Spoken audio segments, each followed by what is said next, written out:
Hi there, Tanya here from English Voice, and today we're going to talk about making mistakes in English and why they are good for you, believe it or believe it not.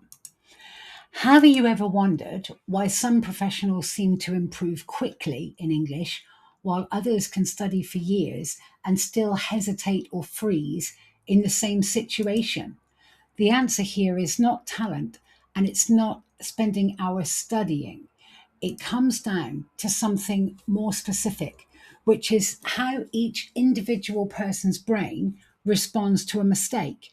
So today, I want to show you what is actually happening in your brain when you get something wrong in English, because once you understand it, mistakes start to look different, or at least different to how we would expect.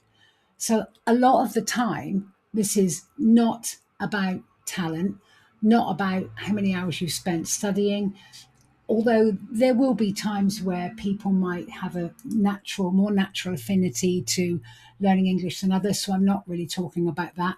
But if you take people of roughly the same kind of abilities, and then you look at this is something much more specific about how each person's brain responds to a mistake.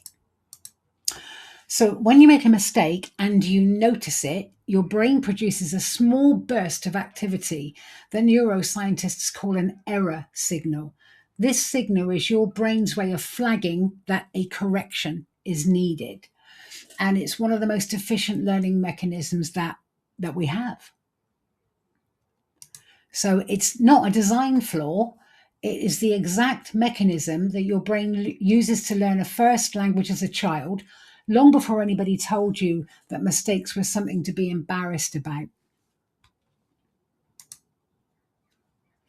So if you avoid situations where you might make a mistake, staying comfortable with familiar phrases, choosing a safe word over an accurate one, and saying less rather than taking some risks, you're not protecting your English.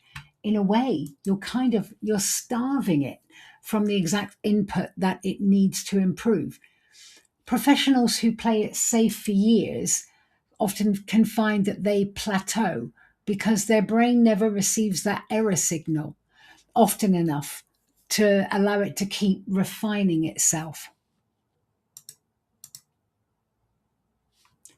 Professionals who take small risks with their language and get some of them wrong improve steadily because their brain is being fed exactly what it needs. You can't switch off the discomfort of making a mistake, and you don't need to. What you can do is stop treating that discomfort as proof that there's something wrong with you and start treating it like a signal that your brain is doing exactly what it was designed to do.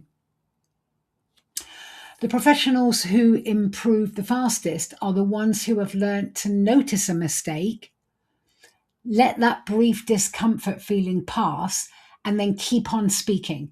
And that's the whole thing, really. There's nothing more complicated to it than that. Because mistakes are how your brain learns, essentially. Okay, so tell me how you get on in the comments.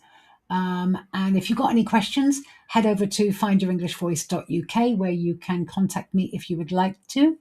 There's also a free guide there, FindYourEnglishVoice.co.uk/free-guide. The link is in the description. See you next Wednesday for the Risky Sentence Challenge. Here are some of the places that you can find me and information. And then I'm going to finally leave you with the socials, all the places that you can find me on socials. So have a good week. Take very good care of yourselves, and I will see you next Wednesday. Bye for now.